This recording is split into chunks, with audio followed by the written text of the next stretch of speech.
Links are an essential part of any web page.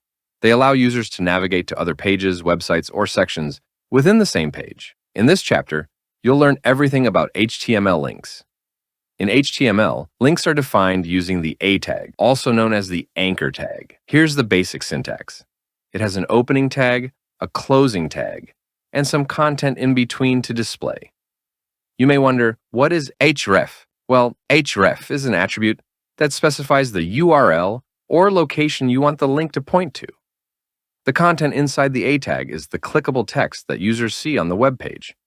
When users click it, they are taken to the location or file specified in the href attribute. Now let's talk about the types of links you can add. External links point to another website, such as Google, YouTube, or Wikipedia. Internal links point to another page on the same website, such as an About or Contact page.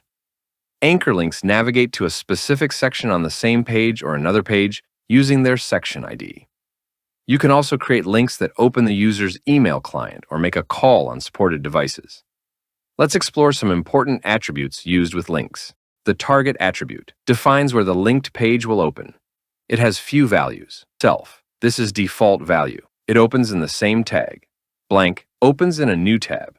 Parent opens in the parent frame, used in frame sets. Top opens in the full browser window.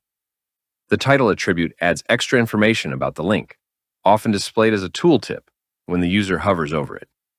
Download attribute will allow users to download files directly instead of navigating to it.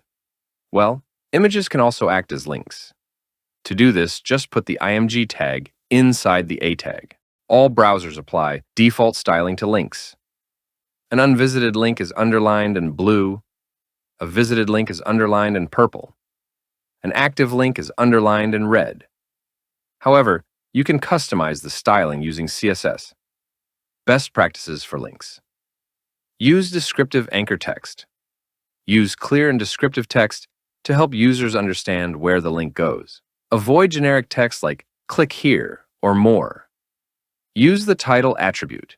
Provide more information about the link's destination. Always add the alt attribute to images used as links for accessibility. Test your links to ensure they work and point to the correct location. Before we dive into the exercise, let's talk about file paths. A file path describes the location of a file in a website's folder structure.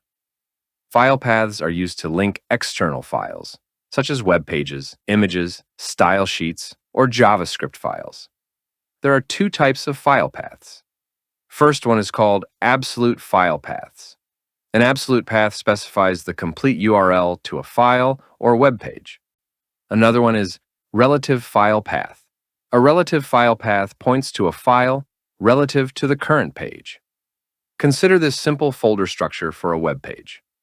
In this case, index.html, about.html, the images folder, and the pages folder are all at the same hierarchical level. If you want to link about.html from index.html, since both are in the same folder, you can just use the file name. However, if you want to link contact.html, located inside the pages folder from index.html using just the file name, it won't work. You must specify the folder too. If a file is located in multiple folders, you need to specify the full path from the current level. That's how they work. Let's do an exercise. First, download the resource file provided for this lesson. Unzip it and open the folder in VS Code. Inside, you'll see a few files and folders. Run solutions.html using Live Server. If you're unsure how to use Live Server, I've covered this in the previous lesson, so feel free to check back if needed. Once you open the file in Live Server, take a close look at the website and how it functions. Do not look at the code inside. Just observe how it works. Next, open the index.html file in VS Code and run it in Live Server. You'll notice that index.html is a structured HTML document, but it doesn't have the links set up yet. Your task is to link the files correctly in index.html, so it functions just like solutions.html. If you get stuck, rewatch the video, pause it where needed, and try again. Let's break it down step by step. The first link should direct users to Google. This is an external link, so we'll use the full URL of Google in our href attribute, like this. The second link is an internal link. It connects to another file in the same folder called about.html. Since about.html is located in the same directory as index.html, we simply reference the file name in the href attribute. The third link points to the contact section. So our href will include the section ID and prefix it with a number sign symbol in our href, like this.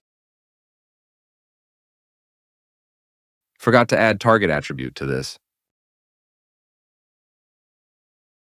The fourth task is to create an email link. To do this, simply add mail to and add your email to href. User will allow to send email to you. The next task is to create a direct download link. To do this, add the file path to href and also add download attribute like this. The last task is to create an image link. We'll use the img tag, and the src attribute will point to the path of the image file.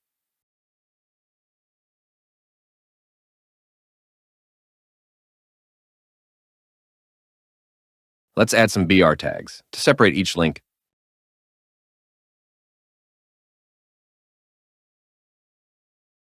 Once you've added all the links in index.html, save the file and open it in Live Server. Click on each link and verify that it works, just like in solutions.html. If everything works correctly, congratulations, you've nailed it. If not, don't worry, rewatch the video, pause as needed, and try again.